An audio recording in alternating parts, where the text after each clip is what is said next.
Hey, Angelinos and anyone in the surrounding LA area. I'll be doing 4 shows at the Ice House in Pasadena next month. 2 shows on Sunday, March 4th and 2 shows on Sunday, March 11th. Go to icehousecomedy.com for tickets. And if you're in London, Stockholm, Oslo, Amsterdam, and Dublin, I'll see you in April. Go to the tour page at WTFpod.com to get tickets to my European shows. I should probably put my Ice House shows up there too. That would be a smart thing to do. Yeah, I'll do that now as well. All right, let's do the show. Lock the gate!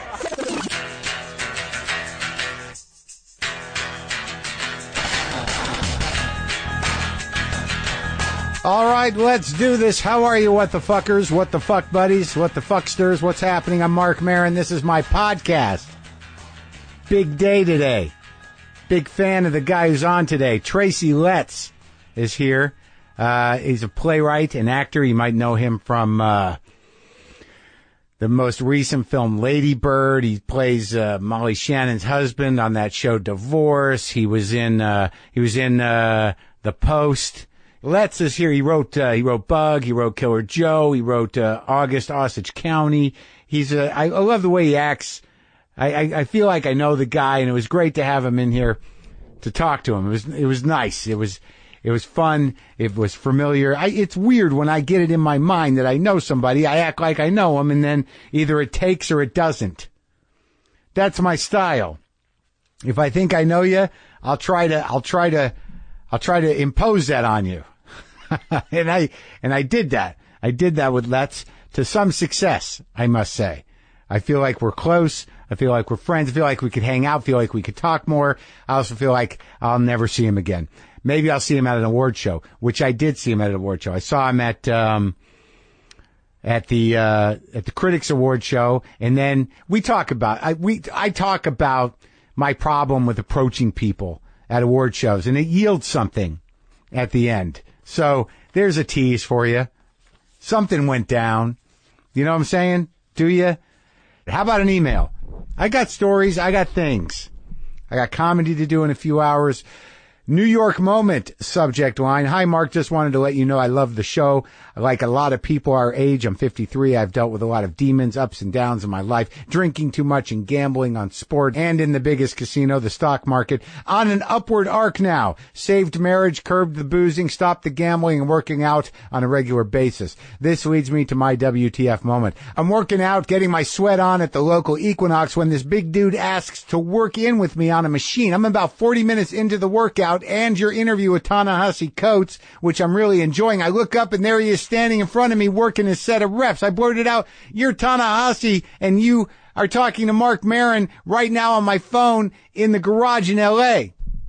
Suffice it to say, I calmed down, had a chuckle and a nice chat with the guys we worked out. Classic WTF New York moment. Keep up the good work. Love the show."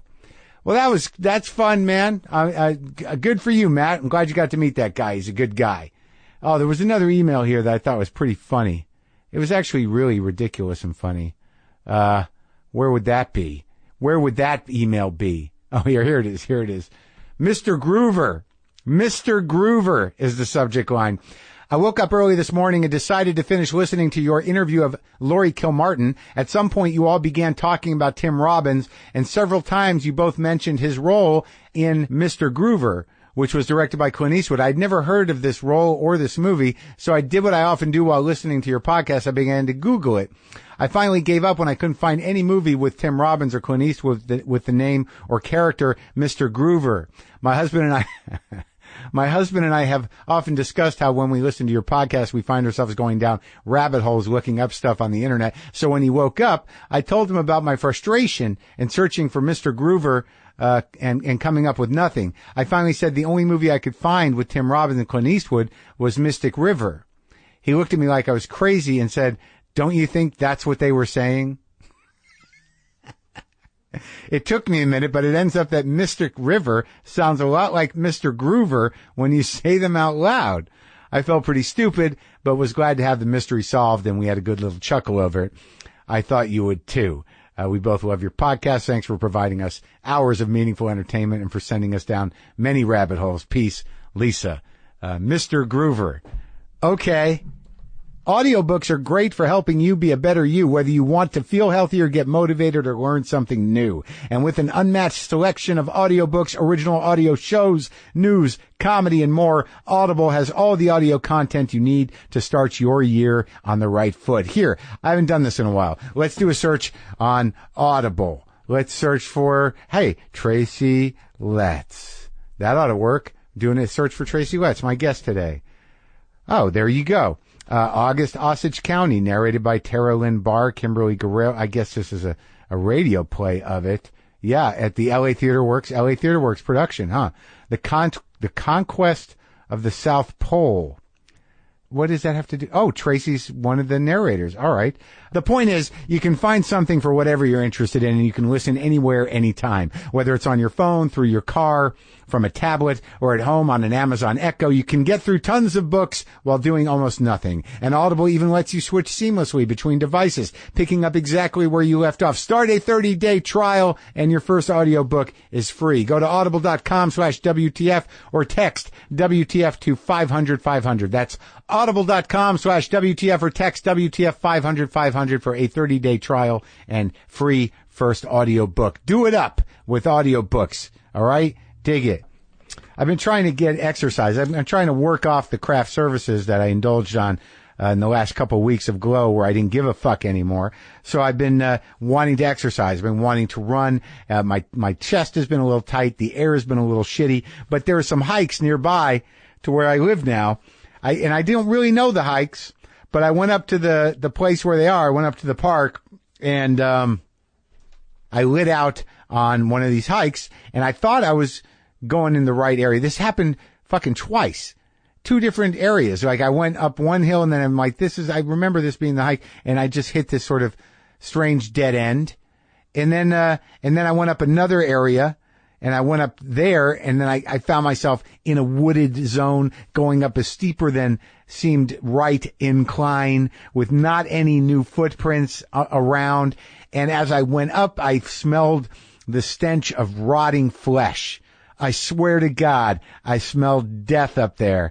I didn't know what it was. It smelled like a decomposing animal of some kind up on this, in this slight clearing, but densely kind of weeded area up this incline. And once that smell hit me and I saw there was a drop off on the right side where something could have fell down there, but I didn't see anything.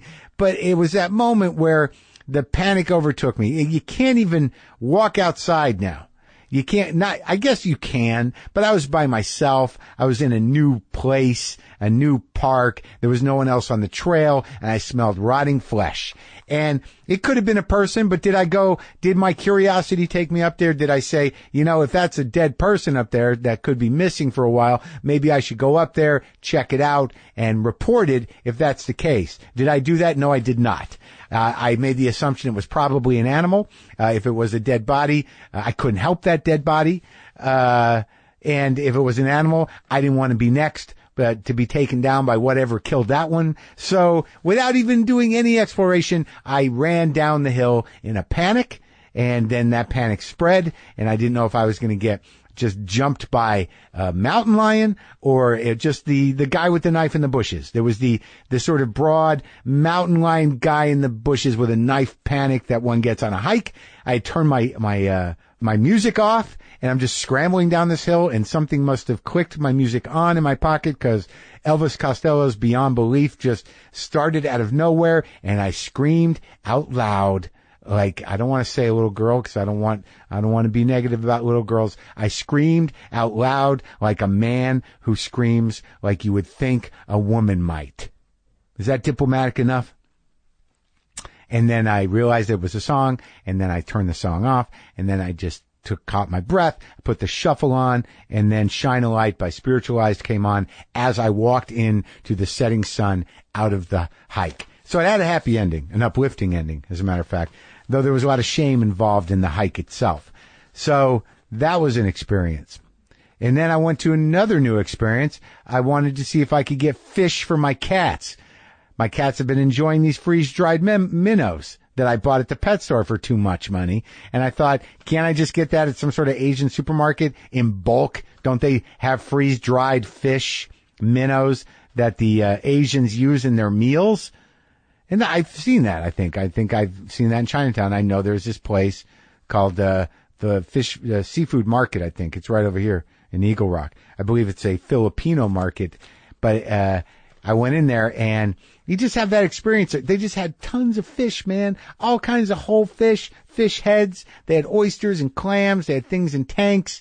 They had a couple of bins of unfrozen anchovies and smelts. They had produce I had not seen before. It was just all filled with Filipino people, and I think some people from Thailand, and all the products seemed different, and it was exciting. That is the exciting thing about America, is to go into a market that services a different community than you're from and go, oh my God, look at this thing. Oh, Jesus, maybe I should buy a durian. Maybe I need to try one of these. Look at the size of this thing. You open it up and it smells horrible, but it's really sweet. I've tried one. So I got some anchovies for the cats. They just scooped a big handful of raw anchovies, brought them back to 3 cats. None of them wanted anything to do with any of it. Monkey kicked it around, spreading the dead fish goo everywhere, stinking it up. So I threw those away, spent $1, threw it away. But I did get to go to the Filipino market. That's my point. One other story, but let's talk about something else for a minute. I want to take a minute to say welcome back to Harry's. Harry's is an old sponsor of WTF, and we're happy to have them back, not only because we like Harry's, but because it's a great way for you to improve your daily shaving experience. Harry's is all about getting a great shave at a fair price, which is why over 3 million people have switched to Harry's. A good shave comes down to good blades, and because Harry's owns the factory, they're able to deliver amazing quality blades for just $2 a pop, compared to the $4 or more you'll pay at the drugstore. You'll wind up saving about $100 a year if you're a frequent shaver. And you know me, I like getting stuff. You get that Harry's razor and blades and shave gel in a nice box sent right to your door. That's a lot nicer than waiting for someone to take it out of that plastic case at the store. Right? And all products are backed by a 100% quality guarantee. Harry's is so confident you're going to love their blades, they'll give you their trial shave set for free when you sign up at harrys.com/WTF. Just pay for shipping. Your free trial set includes a sleek, weighted razor handle, 5 precision-engineered blades with a lubricating strip and a trimmer blade, rich lathering shave gel, and a travel blade cover. So get your free trial set at harrys.com/WTF right now and shave it up, folks. Shave it. Shave that thing. Shave your face. Shave whatever you want. All right? Just get the equipment from Harry's. That's all I'm saying. Is that so terrible? Anyway, I made a mistake. This is a correction. A couple of weeks ago, I mentioned being at the SAG Awards and running into Chris Sullivan from This Is Us, who was standing about 10 feet away from Robert De Niro, who was sitting down talking to somebody else. And I doubled back because I wanted to try to say hi to Robert De Niro. I didn't really want to, but I thought I should, because I was going to pass up the opportunity because I didn't know what to say. And I walked back and I saw a guy who I thought it was Chris Sullivan. And I introduced myself, and then I asked him if he was waiting to talk to De Niro or if he was just standing here by coincidence. He goes, and he was waiting to talk to De Niro. And I'm not getting online. Yeah, but it was just interesting seeing someone. I knew that was what he was doing, but what I didn't know was that wasn't Chris Sullivan. It was Mike Houston from Orange Is the New Black. So I contrived something there because I think they're both bearded and maybe lacking in the hair department. But nonetheless, I wanted to correct it because Mike Houston brought it to my attention on Twitter. And it was Mike Houston, not Chris Sullivan. And he didn't get to talk to him. And that's the end of that story. Now, Tracy Letts, folks,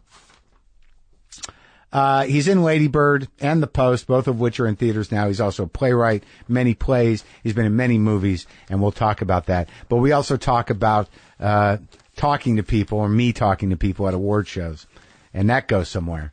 All right, this is me and Tracy Letts.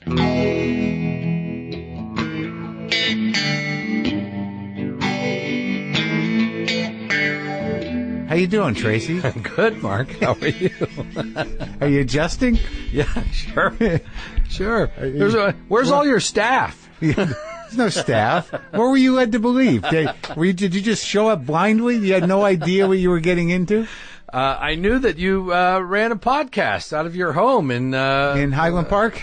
Somewhere in L.A., somewhere? That's all you knew? Yeah.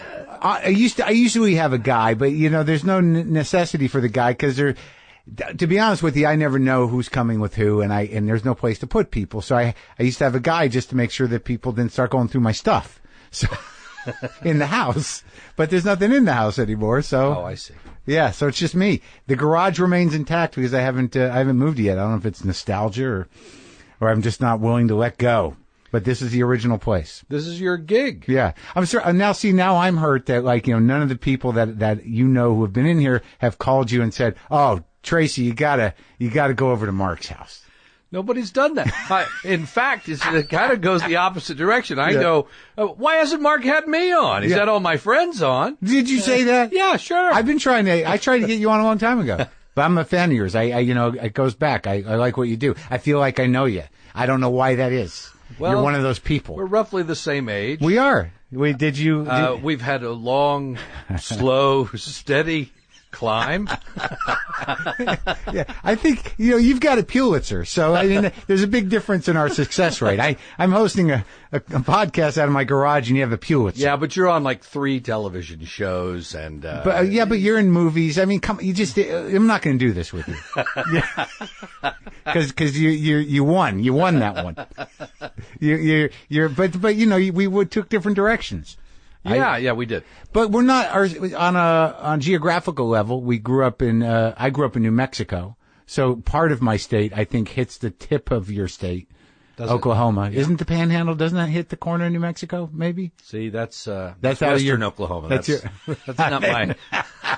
That's not my beat. It's totally different. Yeah. No one knows what's going on in Western Oklahoma. Western Oklahoma is the flat desert part. Oh, right. Eastern Oklahoma, where I come from. The metropolis? Eastern Oklahoma, rolling hills. Yeah. Oh, that's right. That's right.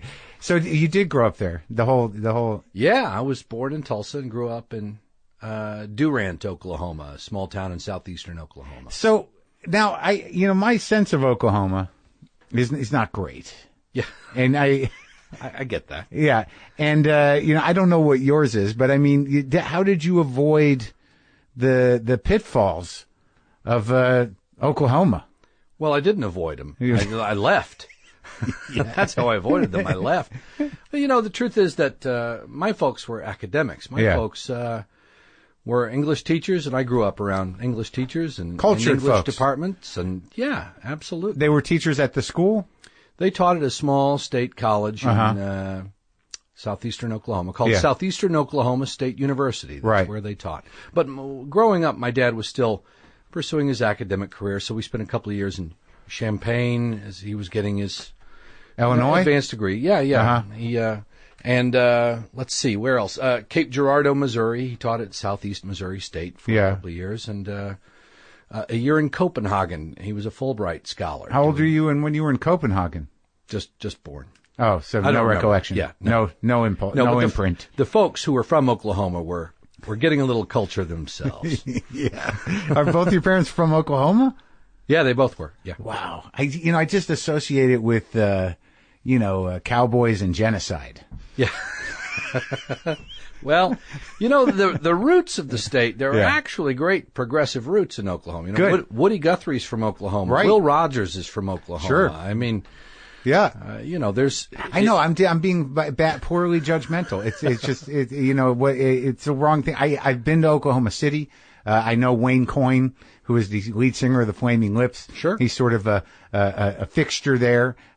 Interesting guy. Seems like he's got an interesting world there. I'm not saying that it's not devoid of anything. I rarely meet people from Oklahoma. Well, I did leave. Yeah. I left a long time ago. I know, but it's like in you though, isn't it? Sure. Yeah. I mean, you can see it in the Osage County play. That's what Oklahoma is to you. Yeah. That's true. It doesn't end well. It does not end well. That's true. Absolutely. So what kind of, your mother was English? We're in it. We're doing this. We're in the interview. Yeah. What did you think was happening? I don't know. It was just so seamless from, stepping into the garage to suddenly talking about Oklahoma. You just realized it?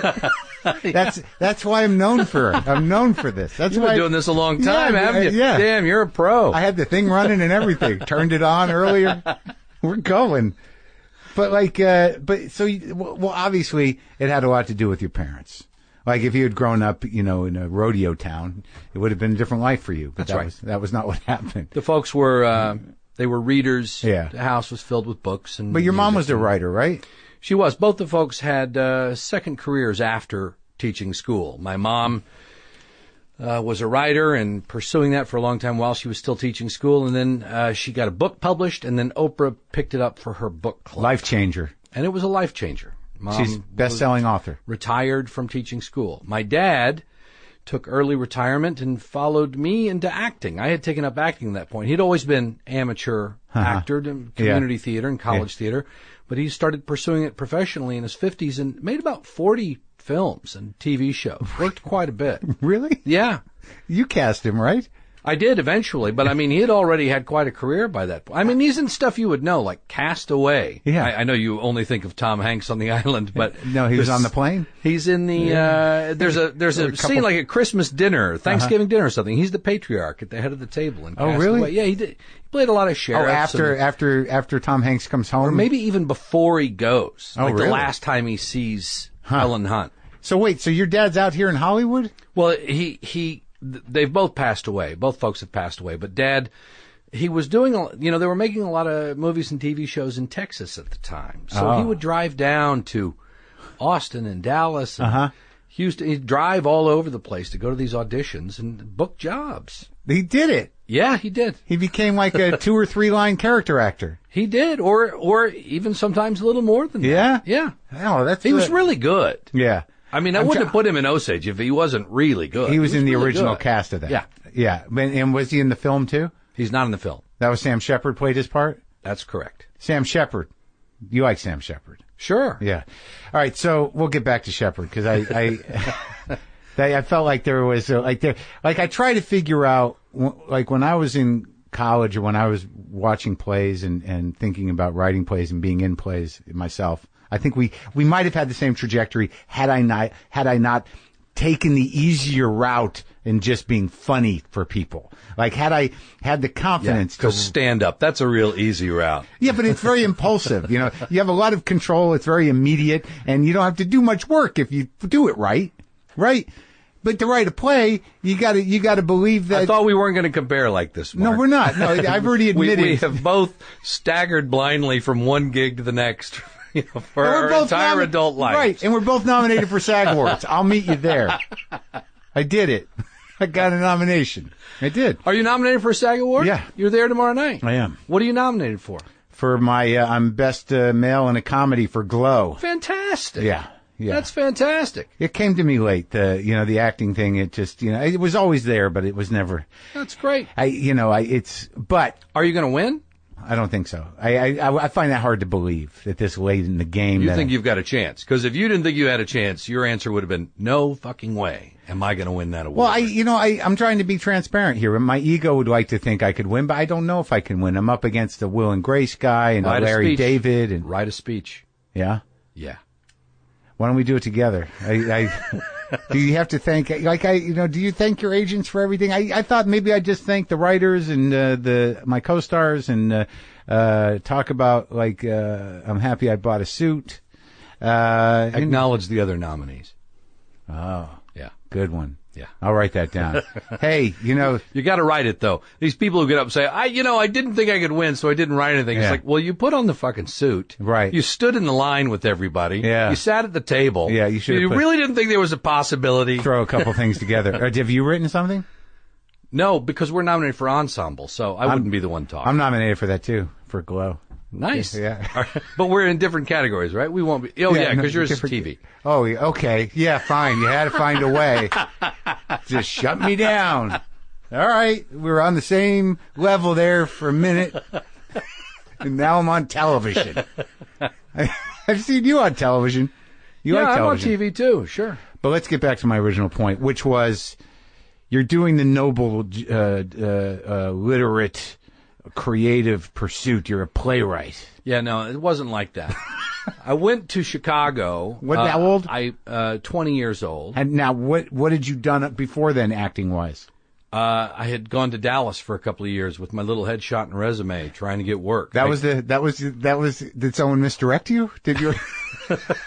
Well, it was close to home. I want to be an actor. I'm going to Dallas. It was 100 miles from home. I could go home on the weekends and my mom would do my laundry. So this is before you're like 20. This is in your late teens. You go to Dallas. I didn't go to college. I went to Dallas, headshot and resume, and tried to work. Dallas, man. I got no sense of that town. But that was like, so it still had a profile. It had some money still, Dallas, at that time. In the 80s, they made a lot of movies and TV shows in Dallas. They were touting it as the Third Coast. They built this big goddamn soundstage out at Las Colinas, and every year there was a Places in the Heart or a...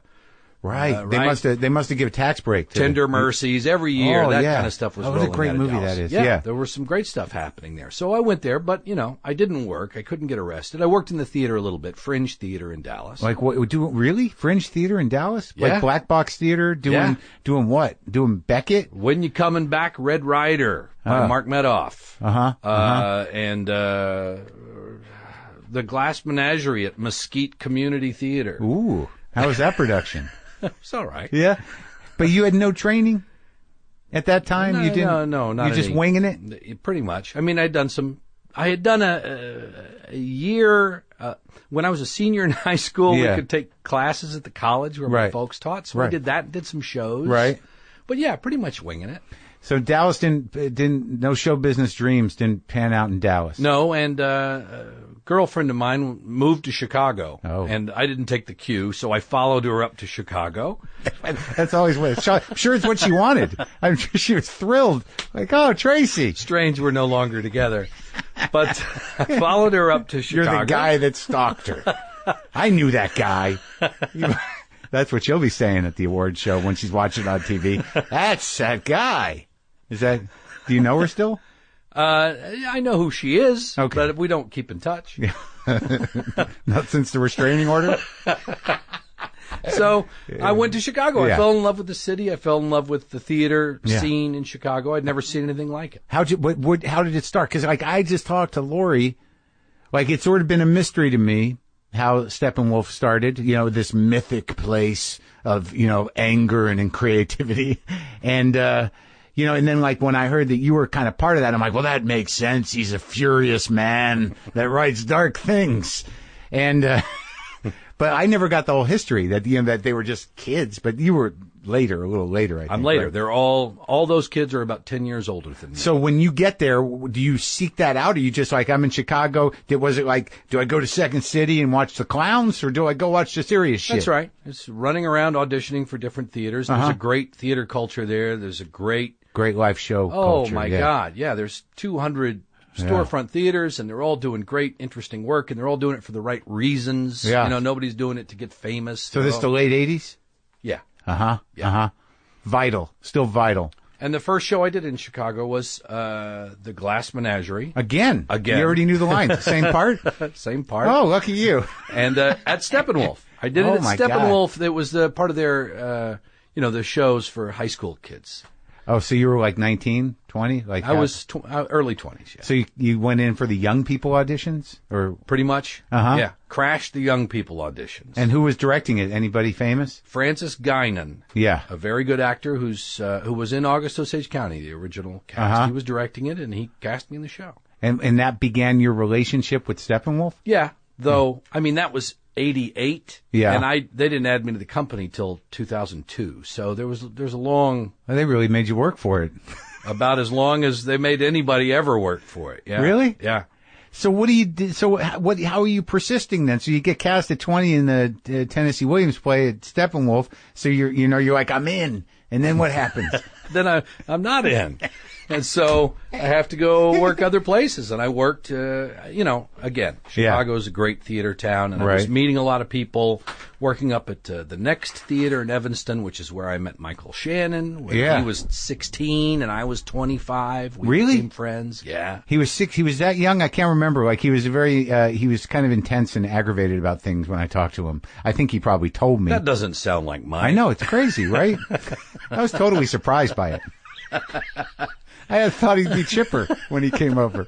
and full of focus. He's still a dear friend of mine. He's a lovely guy. I love talking to him. Yeah. And I just saw him in The Shape of Water. I thought he was great. He's always great. Yeah, he's always great. Yeah.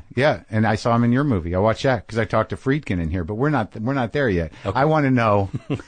Friedkin came in here and talked for 2.5 hours, and he had there was a theme to it. Oh, yeah. No, there was a through line that you didn't realize until the end of the conversation that he just laid it out. It was fate. Yeah. Fate was the through line. Hurricane Billy. There's a reason they call him Hurricane Billy. He's inevitable. Yeah. You just sit there and like, oh my God. And everything's connected with him. You know what I mean? There's a lot of connections. Yeah. Also a dear friend of mine, lovely man. I'm lovely not saying gentleman. anything bad about the guy. It was one of the best episodes. Is my tone coming out wrong? These were impressive conversations. Great. Good. I got a little concerned with Michael because I didn't know if he was going to fall into himself, and I wouldn't know how to fish him out.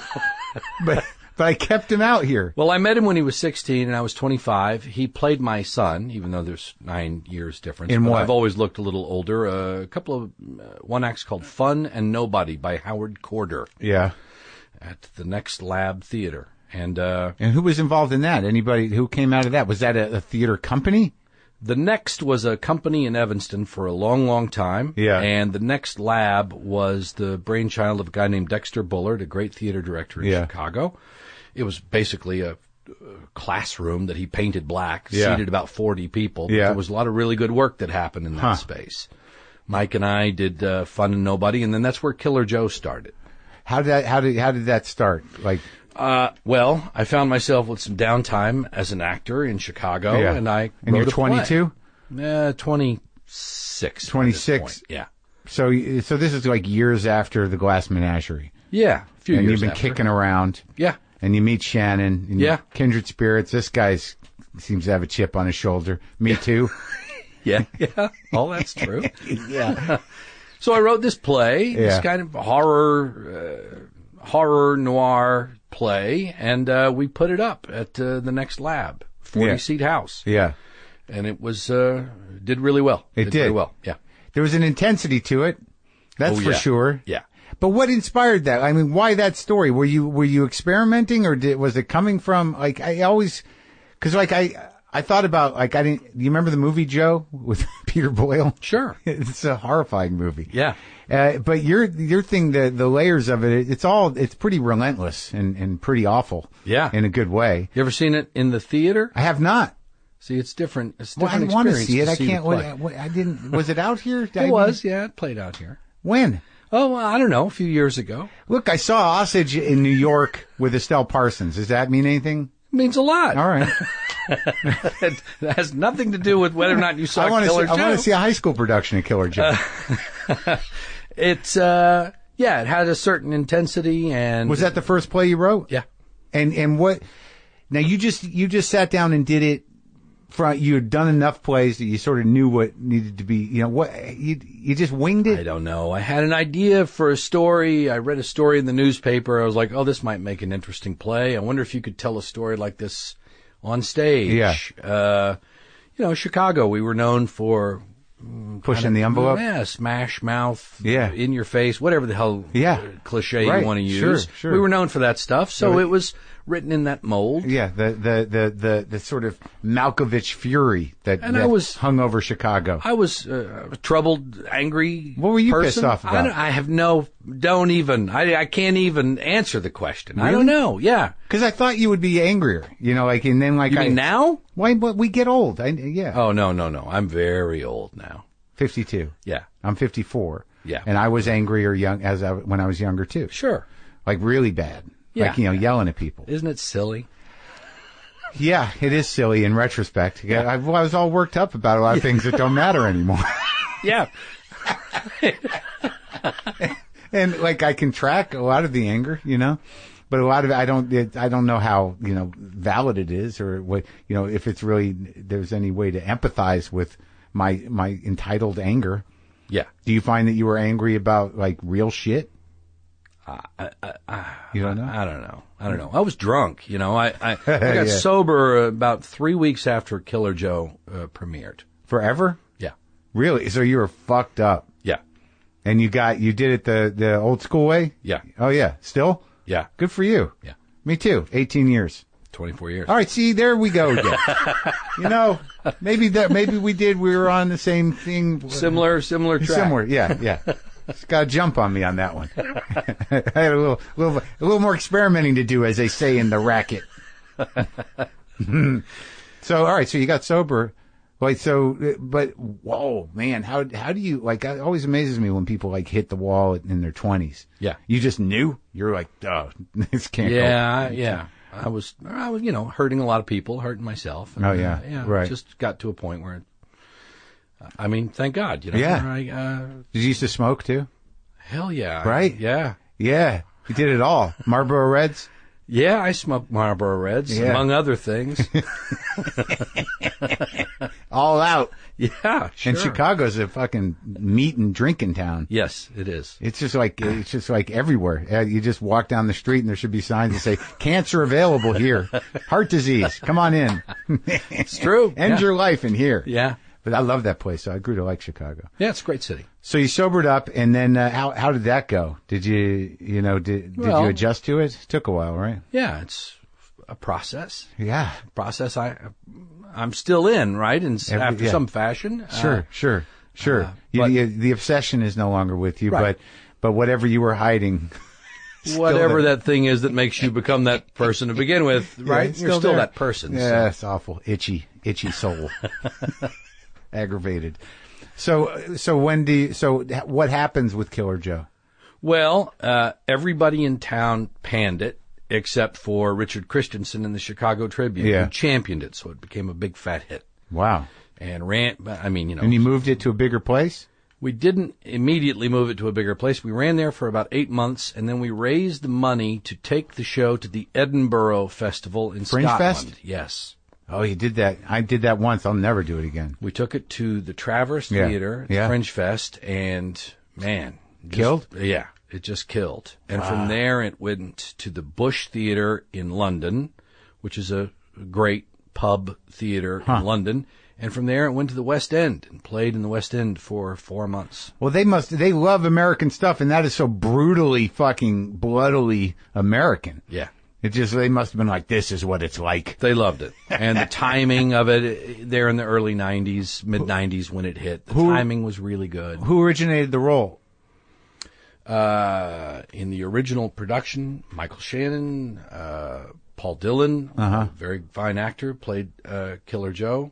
Shauna Franks, Holly Wantuck, Mark Nelson. Yeah. And then we replaced Paul with a guy named Eric Winsenreed when we went to London. So that was it. That you were a big playwright. Boom. Out of the gate. Yeah, I was. I didn't kind of realize that until I went to London where the show was happening. I was like, oh, shit, this is kind of blown up a little bit over here, I guess. It's the real deal. You're not even 30 and you're the real deal. And there was, we became friendly with a little theater company over there, the Gate Theater in Notting Hill. And they said, will you write another one for us with your same group of people? Yeah. So I wrote Bug. I wrote it with Mike in mind. Yeah. We, again, put together a similar kind of cast, and the play actually premiered in London at the Gate Theater. Another festering American play. Yeah. Written while sober, though. Yeah. Odd. You know, because that one... or not. No, or not that actually makes sense, right? Yeah, just coming out of it. Yeah. When everything becomes clear. I see it all now, man. Right.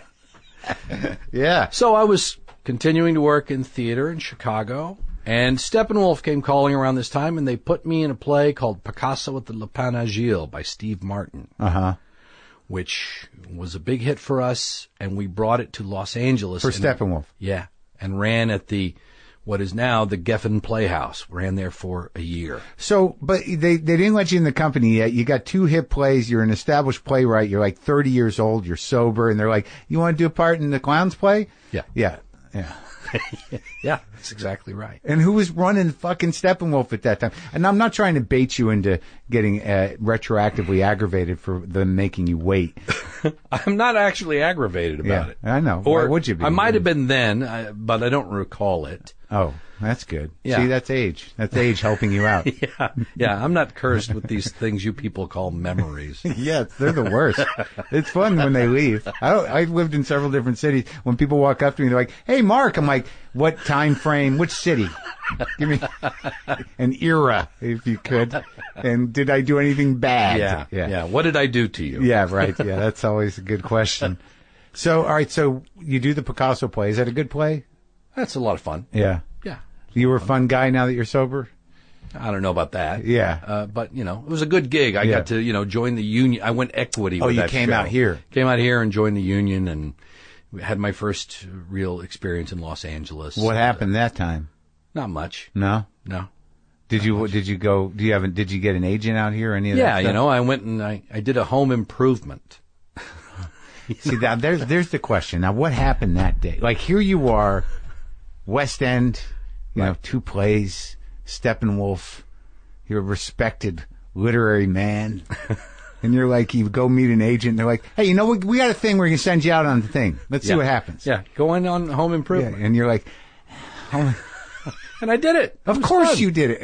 Is that how we're going to, that's how? No, it was totally, it was a nice little part. Yeah. And Tim Allen was a sweetheart. Yeah. He was a real sweetheart to all the people on the show. So it was a big show. It was a sweet paycheck for me. I'd never made a paycheck like that before. See, that's it, right? That's the thing. Yeah.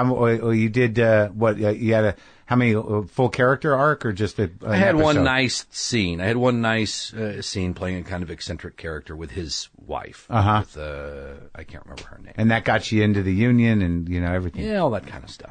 And did it wet your whistle? Or were you like, "I'm coming out here. I'm going to do more episodic television"? I didn't really think of it like that, though that's exactly what happened. Uh-huh. I moved, I went back to Chicago. Yeah.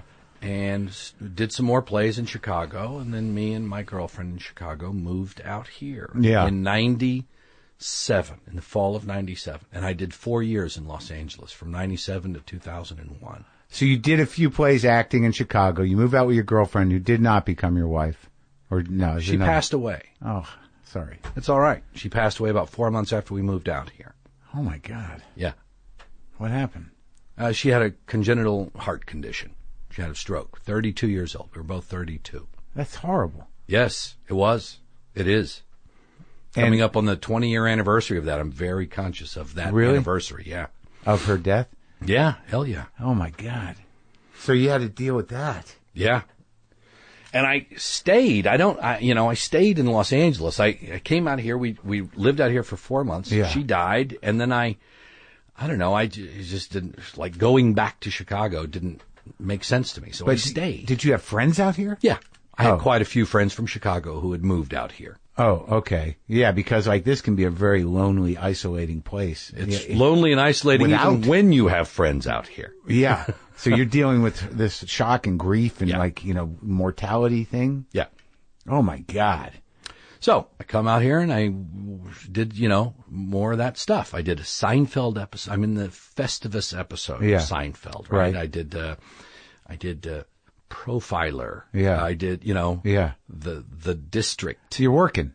You're getting little parts. You're getting little parts, doing little guest spots. And who are your friends? Were you surrounded by successful people when you were out here? I was surrounded by really talented people, some of whom were working, some not, but no names that are going to make you go, wow. Yeah. I mean, Mike was starting to work quite a bit as an actor, though certainly I don't think people would have recognized him walking down the street. It's so, to me, there's something impressive yet heartbreaking about, the evolution of it. You both ended up great.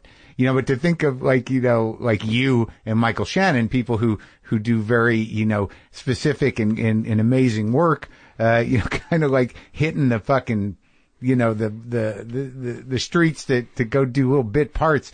I'm glad you made it out. I'm glad you got to where you got. Thanks. I mean, Nick Offerman too. I mentioned him only because he's been on your show. Yeah. Nick, that little production we did of Killer Joe in the Next Lab. Nick built the set. He likes to build things, man. Nick built the trailer. He's got a whole shop out here. Yeah, oh yeah. Yeah, he's a very talented guy. Yeah, he likes making furniture. I think that's what he does now. Almost. I don't know if he's I think he's out of the business. I think it might be. He might be just making furniture. And I tell you, Tracy, when I hear stories like that, I'm like, good for you. Yeah, no shit. You got out without the shame, and you're okay with yourself. You got out, and you don't consider yourself a failure. Congratulations. You did it. You did it. That's how I feel sometimes. So, so what broke you out here? I mean, because, this is a 4-year period of time in between, writing 2 great plays. Then you do a Seinfeld, a Profiler, a Home Improvement. You experience a horrendous loss. And, what was it, what made you go write a Pulitzer Prize-winning play? Well, a couple of different things. I got in another relationship that went south. Which is not. You didn't drink either, did you? I didn't drink. That's what we forgot that part. That must have helped you get through. I didn't drink. So I got in a relationship that also went south, and at the same time, I was just finding that those gigs I was doing, they weren't exactly fulfilling. They weren't feeding the soul. Imagine. I had somebody. There was a show they made out here. You might recall it, called VIP with Pamela Anderson. Huh. I kind of recall. I don't know what it was. Follow-up to Baywatch. Yeah. I don't know. Pamela Anderson was a spy or assassin or some shit. Right. And this thing was very popular, not in this country. Yeah. Right? It's popular elsewhere. Probably everywhere elsewhere. So the residuals were great. Yeah. If you got I had buddies who, if they booked a VIP, it's like that thing paid off like a slot machine. And you were on it? I was not. I had a couple of buddies who booked it. Yeah. And I got jealous of them. Yeah. And that was the moment where I went, oh, fuck. VIP. Yeah. It was never supposed to be about this. Right. So when you heard they got it, you're like, fuck, man. Yeah. How'd you get that? And you're like, what's happened? Yeah. Yeah. I have to go write a Pulitzer Prize-winning play. So I got in my car and I drove back to Chicago. Yeah. The first play I did when I got back was a revival of Glengarry Glen Ross. That's great. And it was a great Which guy did you play? I played Williamson, who runs The Office. Oh, yeah. Spacey plays him in the movie. Right. Which I've never seen. Pasquazi, Pasquazi, you guys. He played Ricky Roma. It was a great production. Oh, wow, that's great. Yeah. Yeah. And that was kind of my re-entry into Chicago, 2001. Were they all happy you were back? Yeah. Like, that's the great thing about those, about cities like Austin and Chicago. When people come back battered from L.A. or Nashville, they're like, come on. Yeah. Have a seat. Welcome to the club. That's exactly right. Welcome home. And in fact, a lot of my friends were like, why'd you come back? Seemed like you were doing pretty good out there. Like, no. VIP. I could tell you the story, the VIP story. So, Steppenwolf asked me to join the company. Oh. A lot of their people had left, right? A lot of that original group, they had all left for Los Angeles and New York. Did they set it up like that? Is that how they offered you the job? Hey, we're at it, guys. Kind of. Yeah. Because it came with a condition. Yeah. When they added me, they said, we want you to stay in town. Uh-huh. And I said, okay, I'm not looking to leave. Oh, that's great. So they said, stay here in Chicago and we'll put you in the company. I said, great. What does it mean to be in the company? Does that mean that they will give you work consistently? Yeah. Basically, like, we're going to find plays for you to do and keep you eating. And, if you commit to staying here. You'll be as involved as you want to be. Right? And who was running it then? Martha Levy. Uh-huh.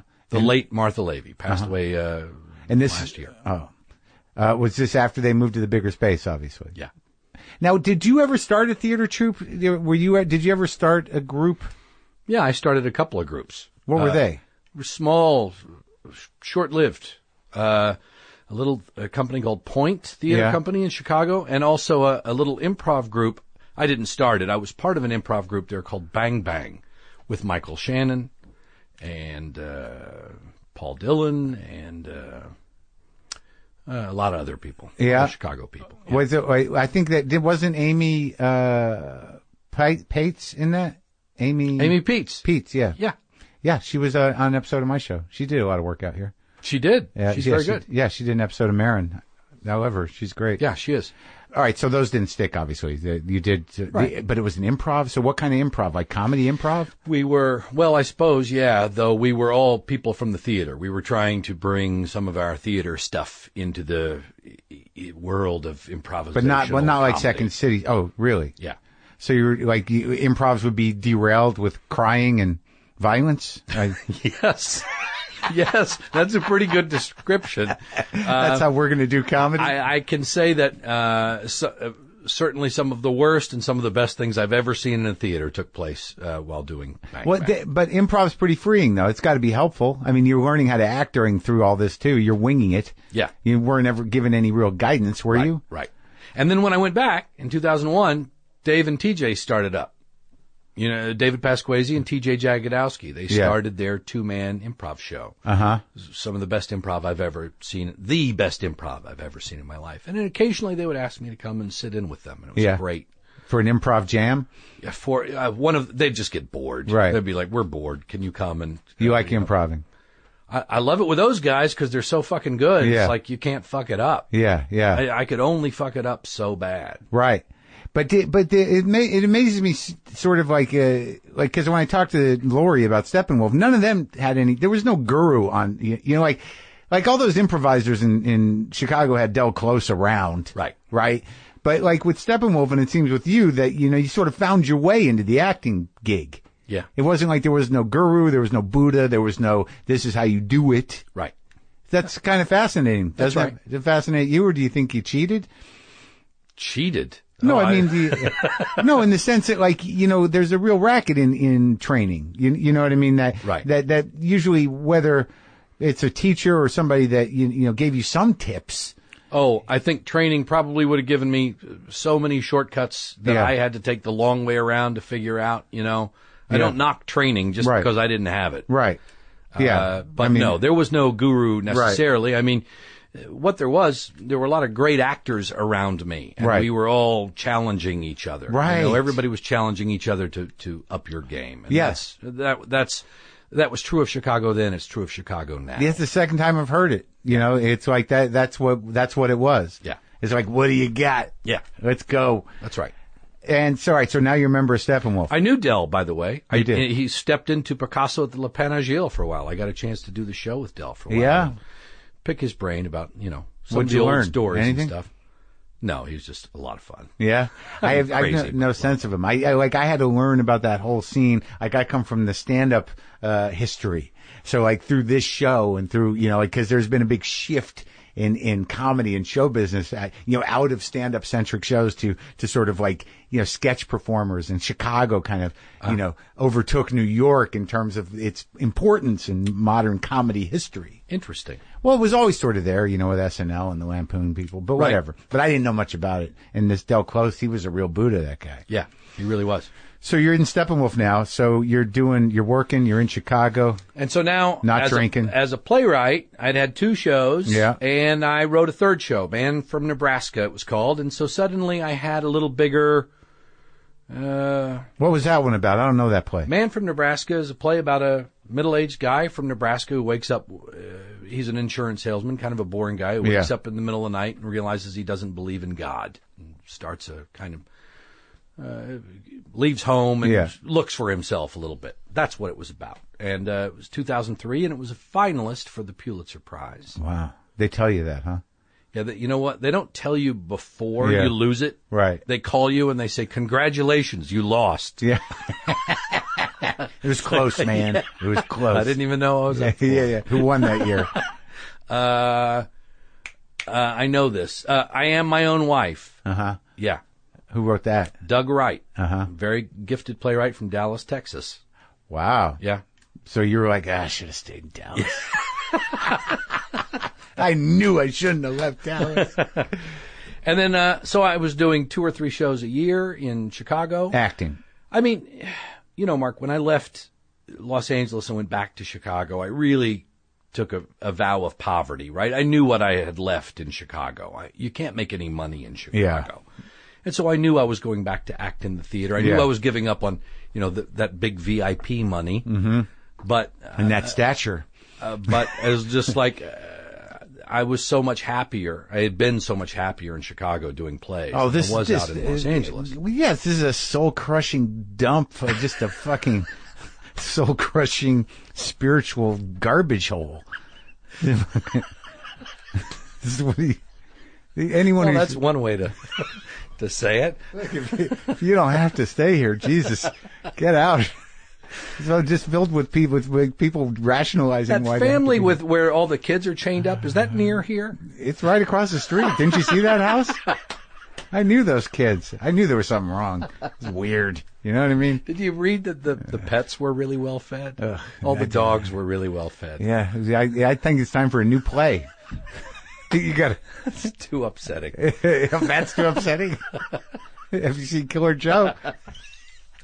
So, and then I wrote August Osage County, and then which changed my life, which was. Now, when you're doing that, writing that great play, like, because to me, like, I felt the presence of, O'Neill, Tennessee Williams, Sam Shepard a little bit in the sense of like, what you were embarking on, classic family tragedy, really, right? Yeah. Now, like, who were your models? Did you just, it must have taken a certain amount of time and structure and decision making and running bits and pieces. What's the process of writing a Pulitzer Prize-winning play like that? It's long, slow process. Did I name any of your heroes? You named them all. I mean, they are all my heroes. It's based on a true story. My grandfather committed suicide by drowning when I was 10 years old. Yeah. My grandmother descended into years of downer addiction. Yeah. Put my mother especially, but my whole family through hell. So it's based very much on that, something that had stuck with me for 30 years, right? I mean, your grandfather drowns himself. Did you know him? Yeah, I knew him. Knew him well. When I first started writing it, I called my dad to ask him some details. I just had forgotten a lot of the stuff. I was 10 years old. Right. And he was very helpful with all that. And then he said, "Why are you writing about this?" Yeah. And I said, "Well, it seems like the stuff of drama and the events from that time have haunted me for 30 years. And he said, "They have?" Never occurred to her. Well, yeah, but it's wild, right? When your grandfather ends his own life and you know that at 10, that's gotta, that's a big hole. Well, one of the things that happens in Augusta, Osage County, right, is parents take their eye off the ball. Yeah, right. My folks were great parents. I loved my folks. We were very close. Yeah. But that was a time when, circumstances being what they are, they probably took their eye off the ball. Parenting? Yeah. Yeah. Yeah, I would say they took their eye off the ball. You got to walk a kid through that. Why Grandpa killed himself? Yeah, I mean, just the mental images of my grandfather underwater. It's such a lonely way to die. Just floating there. Yeah, in the middle of the night, takes a boat out in the middle of the night and jumps into the middle of the fucking lake in the middle of the night.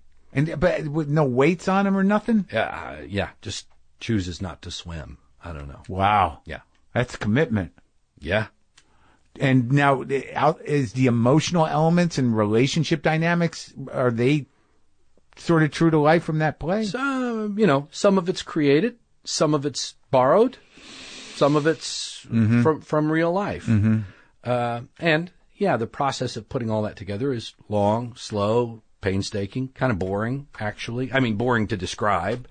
But did you have a sense of, you obviously had a sense of structure from doing plays. Sure. Act breaks and, and you knew you were writing a big 3-act thing. Yeah.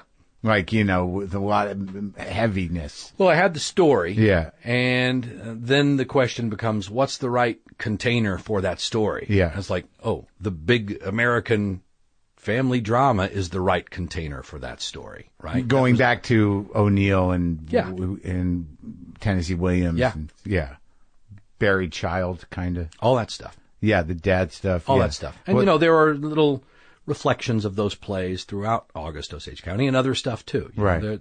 That's all intentional. I hope it is. Somebody told me once I had stolen something from The Little Foxes by Lillian Hellman. I had never even read The Little Foxes. It's funny how people are just the talentless scavenge for reasons to attack people with talent. It's what they do. Yeah. I heard someone use that word. You think you're so smart? It's like, what do you do? Don't worry about me. I did a thing once. So, Well, that's because it was a mind blowing thing. I didn't really feel like it was hacking off anybody else. I thought it was its own thing, and in that it was this horrible family drama. But I could feel that arc, the way that the way it ends with what is it? Just two characters. Yeah. After you just subtract people. Yeah. One way or the other, people are subtracted. Right. That there's that weird emotional desolation, that it ends with an indigenous person, right? Yeah. Yeah. That's where it ends. Yeah. Look what you did. You came and went. Yeah. Well, I mean, with Shepard in the movie, you wrote the script for the movie? I did. Did you have anything to do with casting? No. Now, I mean, were you on set? I was there for the table read. I was there first day. Did you talk to Sam? Had you talked to Sam before? I had never talked to Sam before. It was the only day I ever spent with Sam, and I have to say that at the table read, he was the only one I was nervous about. Oh, yeah? Yeah. Because your dad had played it. Yeah. And I just nervous to be around him. I mean, I wasn't starstruck by Meryl or, right, Mr. Sure. Clooney or... well, you've been through some shit by now, Yeah. But Sam could have hurt me, right? Yeah. If Sam had said the wrong thing at the wrong moment, he would have hurt me. And he didn't do that. In fact, in the moment that he might have done that, he actually did the right thing and said some really lovely, gracious things about my piece in front of everybody. I was like, I'll never forget that. I'll never forget him for that. He could have hurt you. Yeah. That's right. Yeah. By not saying anything. Sure. I mean, that would have hurt in a way. There's a lot of projection could have happened. You were just a vulnerable no matter what you could have done to defend yourself, there was nothing you could have done. And it worked out. Right. Oh, thank God. Yeah. I had a hard time going through that story just now. I'm all choked up, but it worked out. Holy shit. So he liked the piece. He did like the piece. Yeah, he liked it a lot. He got kind of sparse later in terms of his writing. Yeah, I know. And when he died, you look at the list and it's like, it's over 50 plays. So many. I've written 9. What's holding you up? It's hard. It's fucking hard. And acting is easier. Well, oftentimes. Unless you're doing something really hard, yes, acting's easier. But I thought the film was good. I thought they did a good job with it. Who directed that? John Wells. Did you like it? It was complicated. It was complicated. But it wasn't a disaster. No, it wasn't a disaster. It's always and I'm glad difficult. It's out there. I'm glad it's out there. But I had a hard time with the producers. I had a hard time with Harvey. You worked with him? Well, I wouldn't call it that. Yeah. But yeah, he was on the project. Yeah, I can't imagine what it would be like to have a play become a movie. It shouldn't happen. It really shouldn't happen. Well, then why'd you let Friedkin do 2 of them? Well, I'll tell you why. Because I grew up in a small town in Oklahoma, and I didn't have access to Streetcar Named Desire, and Who's Afraid of Virginia Woolf, or Shakespeare. Right. My access to that shit was through the movies. Yeah. I wouldn't have been able to see that stuff. Yeah. And so, there's some kid in southeastern Oklahoma right now who's, home watching Killer Joe. Yeah. And it speaks to him. Right. That's true. And Bug in August Osage County. They can't afford to go to New York and pay $100 for a theater ticket to see it on Broadway. Or wait for it even to come locally. That's right. And Killer Joe and Bug are not playing locally in southeastern Oklahoma. And and no one's doing them in high school. So that's why. Yeah. I've always felt like, it's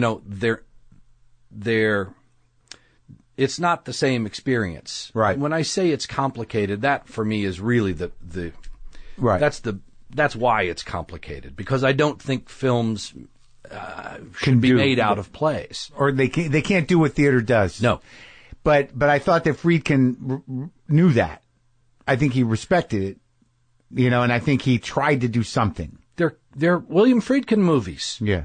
Which is great. I'm thrilled that there are a couple of William Friedkin movies based on my plays. Yeah. I'm thrilled about that. They're not the play. They're it's hard these movies. Yeah, and like Altman tried to do that. He tried to do it in a way that would honor the theater, and it never quite works. It doesn't work. Yeah. The experience is different. In Yeah. the theater, you have to lean forward in your seat. You have to pay attention. You have to tune your ear. Yeah, and shit might happen. You've done studies recently that show that audiences' hearts are actually syncing up during live plays. Really? Is that true? Yes, that's true. That's an actual thing. Huh. There's something about the group experience watching a play that's very different than watching. There's a reason you can watch a movie in your basement or there's a reason you can eat popcorn and watch a movie. You can't eat popcorn and watch a play. No, because everybody be mad at you. Well, it also just requires a certain investment on the part Yeah, of the I'm fascinated. I don't go to enough, but when I do, I'm always like immediately emotionally all jangled. Yeah. Because like the whole space of it, they can see people spitting and feel them breathing and hear the feet dragging on the boards. Isn't and it fantastic? Yeah. It's fantastic. It's great. And it's like it shouldn't be. It should be required, not like is it a good production of that? Yeah. Yes. Who's in it? Oh, I haven't seen him in 20 years. Right. From TV. Yeah. Right. But so what? So you're working on a play? What? Are you working on writing one right now? Yeah. I've had 3 plays come out in the last 2 years. What are you yelling at me for? I didn't know that. I'm not yelling. I got a microphone. It's my mistake. It's my mistake. You've had 3 plays come out in the last 3 years. New ones. Yeah. And I missed them. Well, they haven't been in New York. They've only been in Chicago, where I still live and where I'm still a member of Steppenwolf Theater. So are they done? Are you workshopping? Are they? They're done. They had full Broadway? productions. The first of those 3 is called Mary Page Marlowe. Yeah. And it is going to be at Second Stage Theater in New York this summer. Oh, good. The second of those plays is called Linda Vista, and I think it's going to be here in Los Angeles in Yeah. about a year. Yeah. The third of those plays is called The Minutes, and we're trying to get it to Broadway. We're not there yet, but we're trying. So like that's amazing. So you're a playwright. You keep going. I've been a playwright for a long time, man. I know that, dude. But I see you in movies. You're funny. You're doing the thing. You're doing here's some what comedy. happens, see. You're doing some serious. You're mixing it up. Becoming an American character actor. Now we have to get back to the timeline. So August Osage County happens, and then I wrote Superior Donuts, which was also on. I auditioned for that TV Broadway. show. Yeah. Did you audition for the TV show? Yeah, I didn't quite. I turned it down. Oh, you turned it down. Yeah. They wanted me to read for Judd's part, and I'm like, I'm too young to be this guy. Oh. It's like it doesn't seem like a role for me. Like I want to be the cranky Jewish bigot. I don't have anything to do with the TV show. I know. So I'm sure the play was better. The play's different. Okay. Diplomatic, very diplomatic. Okay, go ahead. So Superior Donuts. And then I acted in a production of Who's Afraid of Virginia Woolf at Steppenwolf that went to Broadway. It probably doesn't go to Broadway without August Osage County, but because of August, I don't know. There was some interest. God, you must have killed in that part. So I did that. It's a great part. And it was a terrific production play. Yeah. And you won the Tony, right? I did. That's great. And then that's why I started doing all this film and TV. Alex Gonza, who created Homeland, saw me on Broadway. He asked me to do Homeland. Yeah. That was good, though. You probably that had a little meat to it, didn't it? Did a couple of seasons of Homeland. Yeah. And that's kind of led to all this other shit I've been doing. Yeah. But you like it. I'm having a time of my life. It's fantastic. You're talking about a guy who couldn't get on VIP. That's fantastic. It all comes around. It's fantastic. But I quit acting on stage. That's why I've had time to write plays and be in movies and TV shows. Because I've acted on stage 8 shows a week, 3 shows a year for 30 fucking years, So... So you don't do it anymore? It's conscious I haven't decision? done it in about 4 years. Because of the time commitment or just because it's too exhausting or what? It's too hard. It's hard and exhausting and just beats you up. Yeah. It's so interesting to me that, because you have, you're in a lot of stuff right now. I just watched the season opener of Divorce. You were very funny in that show. Thank you. This season, that was funny. Funny is a funny character. I remember you in the Elvis movie. That was sort of an interesting movie, and you were kind of funny. Yeah. And then, Don't knock yourself out. No. No, because it's one of those movies where it's like, is this a comedy? What are we doing here? Mike called me and asked me to come down and do that thing. No, I like the movie. Yeah. But I wouldn't call it a comedic part for, there's beats to it. Do you know what I mean? I thought you were great in it, but the movie's one of those in-between movies, right? Kind of. I mean, it is a comedy in a way. Yeah. But then The Post that's not a comedic part. That was a great part. Serious. Like, what I'm doing for my audience, Tracy, yes, is establishing you as a character actor with a lot of range. I see. You've done it. You're doing an excellent job. I'm not belittling you. It's clear this is not your first time in the garage. No. But and The Lovers, I like that movie too. Thanks. Like, he's an interesting director, and that was an interesting movie. I loved it. You had a good time, right? I had a great time. And I've been having a great time doing all of this. Oh, and Christine too. I saw that movie. I don't think anyone saw that movie. Nobody saw it. It's a great movie because it's devastating. It is devastating. It's really good. It was like I watched it on a plane, and I wanted out. Yeah, I wanted off the plane. Yeah, it's a tough film, but really good. And that was a serious role. That wasn't a fuck around role. Yeah. She's a good actress. She's a great actress. Interesting movie, but there was no way that you can put yourself through that movie. It's rough. We used to put ourselves through that movie all the time. Yeah, it was fun. We liked it. You remember the 70s? Sure. You were alive? Kinda. I was young. But yeah, that's true. That's true. Did your folks take you to those tough movies when you were a kid? Of course. My grandparents took me to Deliverance way too young. I don't know why. Nice. See, my folks took me to Serpico. I think I was 6. Oh, man. Oh, man. The only movie they ever took me out of was Taxi Driver, and it's because I was 10, and we were in a drive-in, and the folks started to get uncomfortable. Oh, my God. When Jodie Foster showed up, it's like, we need to go. Yeah. I remember there's a couple movies there. Like, I just remembered another one that nobody saw that I saw too much of. Was a movie called Prime Cut.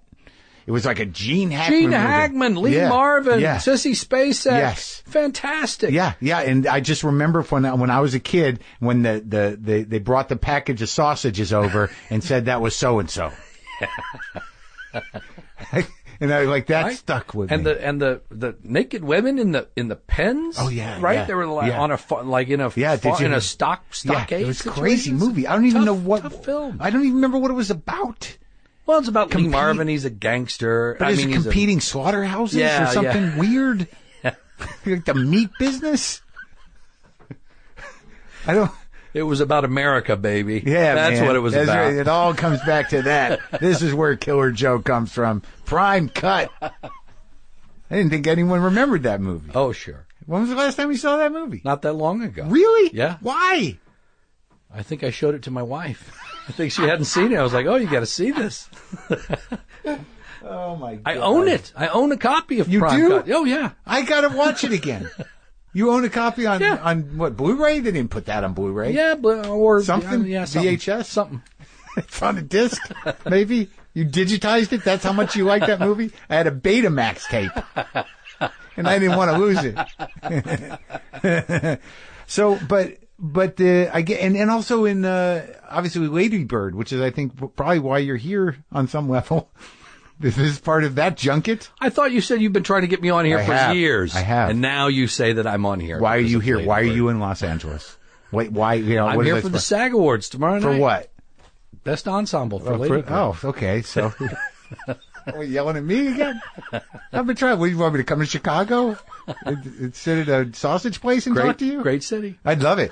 I've been going there a lot. It was I didn't know Chicago until the last few years, and now I've gone there a lot. I've taped because you made Easy there.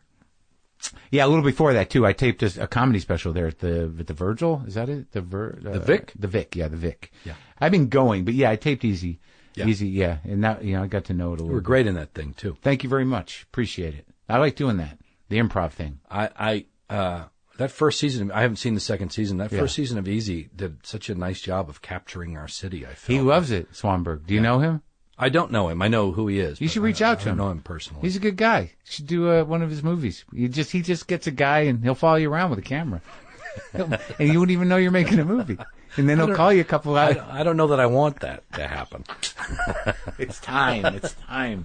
So but the range that you exhibit is sort of fascinating to me, because in Lady Bird, you're sort of the good guy. Yeah. You're you know what I mean? And you and Lori, like, cause I asked her about it, and it was the first time you worked together, and you've known each other forever. Yeah. So, it must have been amazing. That was great fun to work with her. I've been really lucky in that some really good stuff has come my way. Greta sent me the script out of the blue and asked me to do this thing.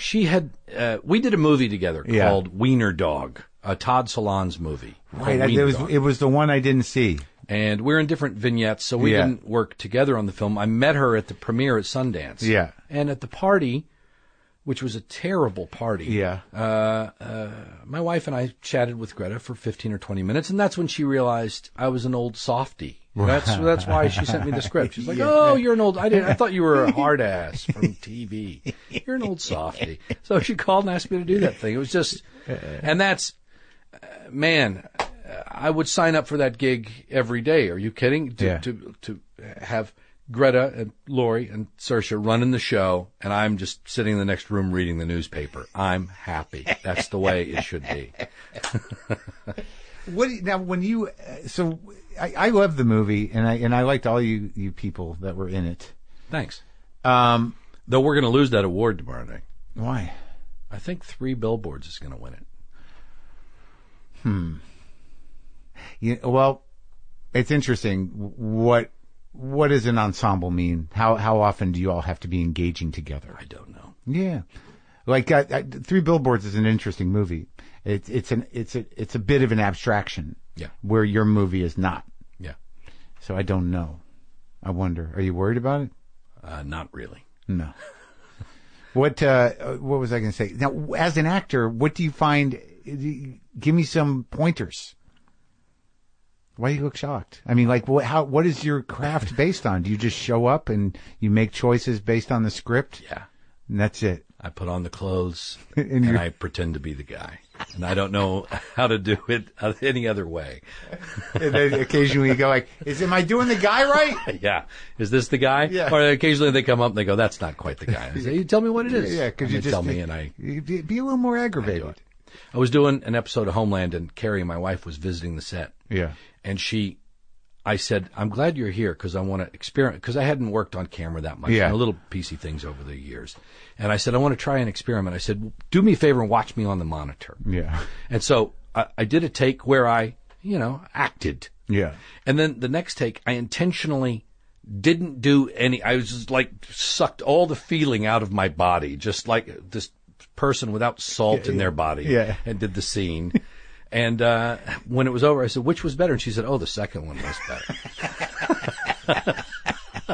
Like, well, there's the lesson. Don't do anything.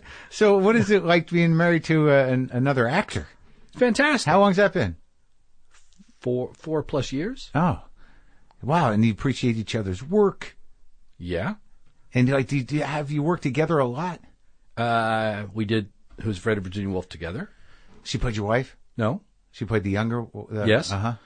And I did an adaptation of Three Sisters, Chekhov's Three Sisters. She did that. And she was in my play Mary Page Marlowe last year.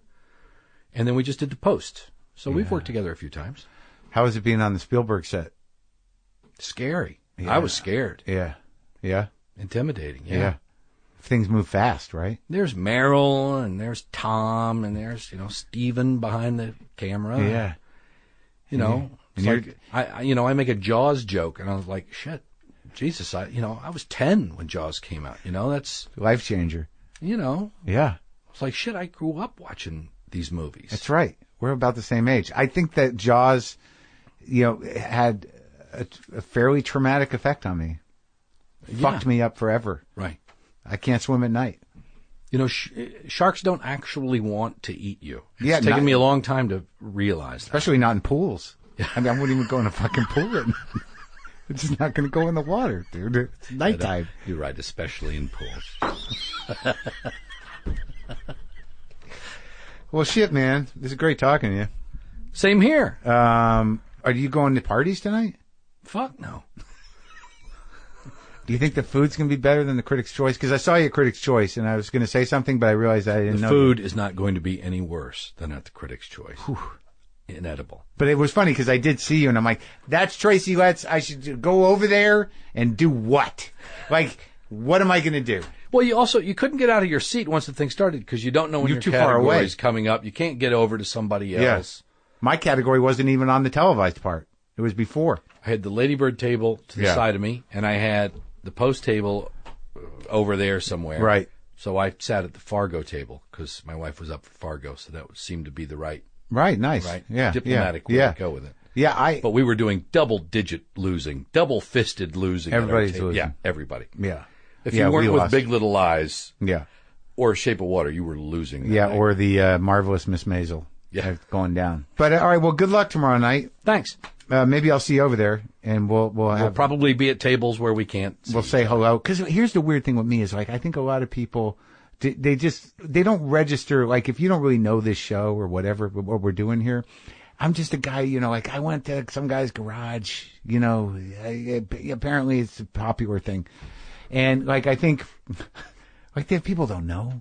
But, like, because I saw the only person, like, Greta's been on my show. I've talked to all these people. Right. Of all different levels. That's the high point, right? Yeah, Obama, yeah. That's got to be the high point. Right? Definitely. It was an exciting day. Okay. But was it the best conversation I've ever had? No. But it was an exciting day, and it was pretty amazing. That's pretty amazing. Yeah, it was amazing. No Did you reach out to him? Did he reach out to you? You want me to text him? I'm kidding. No, it was like they reached out. His staff reached out about a year before, and it just sort of evolved. The conversation evolved, and then it happened, and it was like it was a big deal. Big deal. It's good president. It's never everything's never going to be like that again. No, I'm afraid not. The pendulum swings. Yeah, I think it's going to break after this. I think it's going to swing. It's going to break. But what I was saying was like, so I see people at the thing and I don't know how to, because I saw Willem Dafoe just having me walking by me. And I had just talked to him You'd been in here. Yeah. Yeah. And I looked at him and he looked at me like with that moment of sort of like, who is it? And then it was like, that guy. And now I'm projecting, but it was awkward. So then I realized like, I'm not saying hi to fucking anybody who's been in my garage. Cause I'm just. Oh, that's sad. I would hope you would say hi to me if I saw you. This was a different experience. Do you know? Because I think. I hope we see each other tomorrow night, so I could just give you like the worst snub you've ever gotten. Well, in my mind, maybe I'm projecting. In my mind, I think that people just see me as the guy that does.